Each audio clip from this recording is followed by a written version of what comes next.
ሄሎ ማን ቤት ኪራይ ባለቤት አልነገረችም? ቤት ኪራይ አንድ ወር ሳትከፍል ሁለተኛ ወር መጥቶብሃል።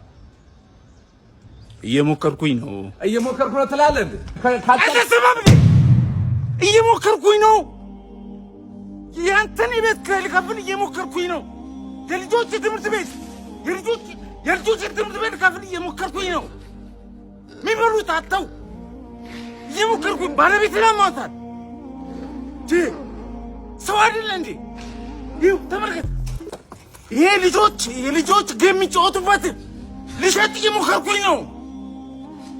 አስብ እንጂ ሁሉም ሰው እየሞከረ ነው በዚህ ሰዓት። እጁን አጣጥፎ የተቀመጠ ሰው አለ እንዴ? ታገሰኝ በቃ እየሞከርኩኝ ነው።